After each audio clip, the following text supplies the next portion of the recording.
Minnesota. I'm currently 25 weeks pregnant with my second baby, and today I have Kristen here with me, who also teaches at Awaken, and she's 8 weeks postnatal with her first baby. Today we're going to go over some really great exercises that can help new moms kind of reconnect their core after pregnancy and childbirth. We're going to be using a foam roller for these exercises. However, you can do the exercises on a mat if you don't have one. We just like to use the foam roller. It kind of offers an element of instability. So it forces the mom to really kind of connect into her core, to feel the connections that we need to make. And that instability just forces her to just like feel what she's supposed to be feeling. Sometimes a mat can be a little bit too supportive, so it can be harder for postnatal moms to feel the benefit of the work. So I'm going to have Kristen go ahead and lie on her back carefully.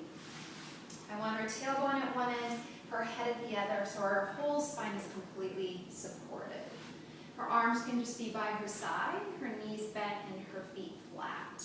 She's going to start with a neutral pelvis, which basically means the frontal hip bones and the pubic bone make a parallel plane in relation to the floor. So we're just keeping her pelvis in that position. We're just going to start by getting Kristen kind of warmed up into her body and connected on the foam roller with some deep breathing. So on her inhale, she's just going to let her rib cage expand wide and deep. And in her exhale, she's going to think of her ribs knitting together, kind of down towards her navel. And again, big breath in, and a deep exhale out. Great.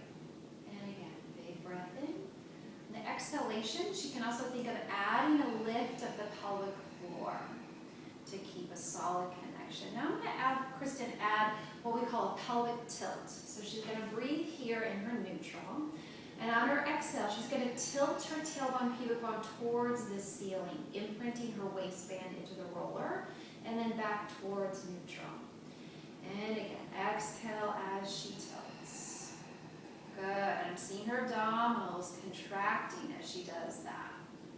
So as she's tilting, essentially her pelvis is just rolling back as she draws that pubic bone upward towards her navel. I really want her to think of using those low abs to try to create the movement versus her glutes, her legs, or her feet overly pushing into the mat. Let's just try one more, Kristen, as deep as you can. Great. She's going to try to hold this.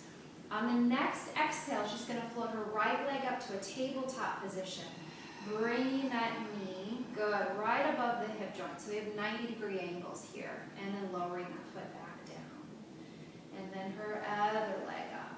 Using that exhale is going to help her to stay a little bit more connected, a little bit more stable on the roller, and back down.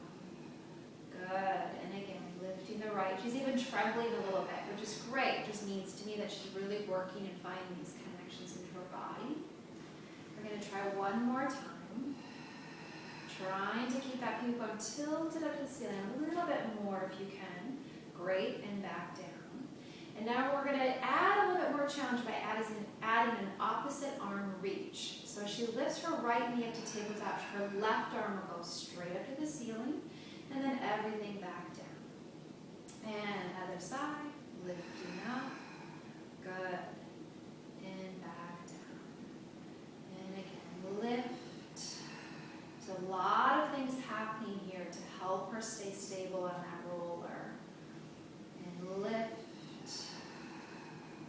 Great job. And back down. There she can keep both arms down. Now if that felt really challenging for you, you can stay with that for as long as you need. If you feel like you can do another more challenging exercise, you can advance onto toe taps.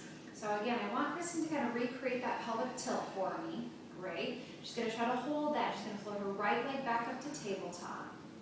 Keeping her waistband imprinted, really important. She's going to exhale, lift up her other leg to tabletop. Good. I want her knees right above her hips and that belly really pulling up. So on her next exhale, she's going to float her right leg down towards the mat, any amount, and back up. And then the other leg. And I'm just looking for that her spine stays stable on the roller. Super important as that leg goes away. For some new moms, that might mean that you move 2 inches For other moms, it might mean that you're able to tap the mat. But just be true and kind of honest with where your body's at for today. And I promise you, if you do these exercises fairly consistently, you're going to get really strong and connected and be able to increase that range of motion. Let's have her do one more on each side. Great. And last time with the left.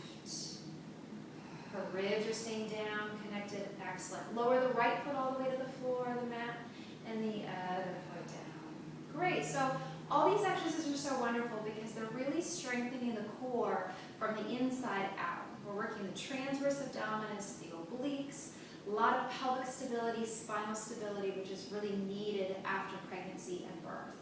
So I hope you feel great, Kristen. Thank you. Excellent. Thanks for joining us today. We'll see you next time.